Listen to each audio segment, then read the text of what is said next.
The fool says in his ignorance, the Quran is not enough. He says this with no understanding, not having read the scripture that his Lord has revealed to him. He is dissatisfied with what his Lord has mandated upon him, so he seeks out other paths which shackle him to the backs of men. Has he not read the statement of the Lord? Take hold of that which we have given you with strength. Yet he says in his heart, surely, the words of God are not sufficient for me.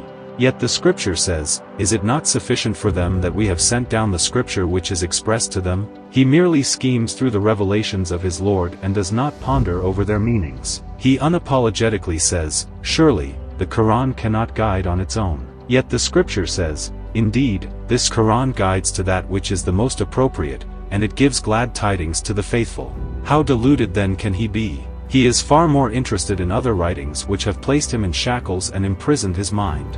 How well did the scripture speak out against such a fool when it said, the majority of them do not have faith without also being associators.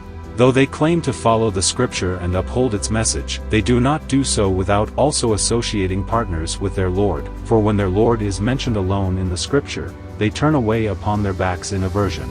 But when associates are associated with him, then they rejoice and become faithful. Does scripture not say, we have indeed come to them with a scripture, which we have explained and elaborated in detail, based on knowledge, as a guidance and a mercy for people who wish to become faithful? Does it not say, a scripture whose signs have been made binding, and then explained and elaborated in detail from one who is wise, acquainted? And again, does it not also say, a scripture whose signs have been explained and elaborated in detail, as an Arabic reading, for a people who wish to know? Is the one whom he pretends to follow not commanded to say, say thou, O messenger, should I then seek other than God as a judge when he is the one who has sent down the scripture to you, fully explained and elaborated in detail? Yet the fool says, the Quran is in need of an interpretation outside of itself. Has he not read the statement, they do not come to thee, O messenger, with an example or an argument, except that we bring thee the truth and the best interpretation? The Quran is in no need of an interpreter outside of itself, as the Lord has interpreted everything therein, which the fool needs to gain insight. Yet the fool is displeased with what his Lord has sent down to him, so he pursues that concerning which the Lord did not send down any authority. How dreadful indeed is the predicament of the fool! Why does he assign himself a seat in the fires of hell, especially when the Lord has provided for him a way on how to save himself from the dark pit of the abyss? He questions the simplicity of the Lord's revelation, and he says, this cannot be all that my Lord has required of me.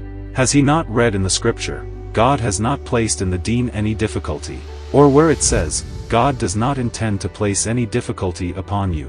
Why then is the fool unappreciative of the simplicity of the Lord? He makes things complicated upon himself, and he twists the scripture with his tongue, in all attempts to inconvenience things upon himself, even when the Lord has said, do not ask about things which, if they were disclosed to you, they would cause you distress. Why then does the fool not take a lesson from the wisdom of the Lord, and not ask about things which the Lord has not sent down any authority?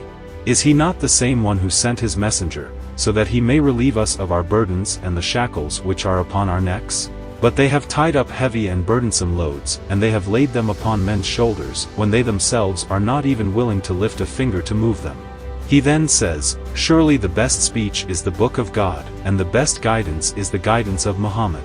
You fool, why do you credit that which is God's unto men?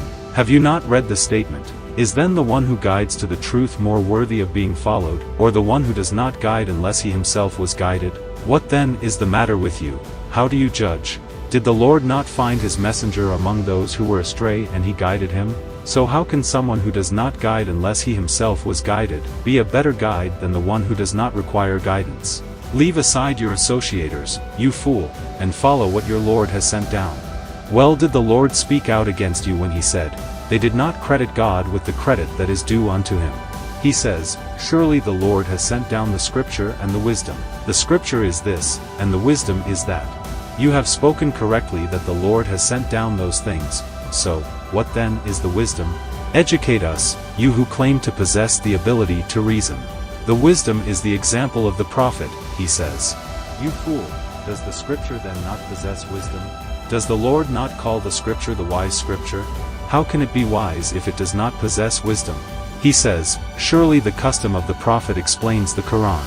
And where do we find this explanation? He says, it is in the authentic narrations from the companions and those who followed them. And who decides who is authentic and who is not? He says, the scholars. You fool! How can the scholars authenticate the truthfulness of other scholars, when they themselves need to be authenticated before authenticating other scholars? Who authenticated who first? Was it those who followed them, or was it those who preceded them? Inform us with knowledge, if you are the ones with credibility. Bring us a writing from the first generation which informs us who authenticated the first generation, if you are telling the truth. How can the inferior authenticate the superior? If the first generation was superior to the following generation, how then can the following generation authenticate the credibility of the first generation? Should it not have been the first generation who were with the prophet, who authenticated the credibility of those whom they taught? Inform us with knowledge, O you speculators. Bring us a writing from the first generation in which the companions authenticate those to whom they passed on their knowledge, so that we may come to know. It is nothing but a lie which you and your forefathers have fabricated against God, and indeed, none does more wrong than the one who fabricates a lie against God.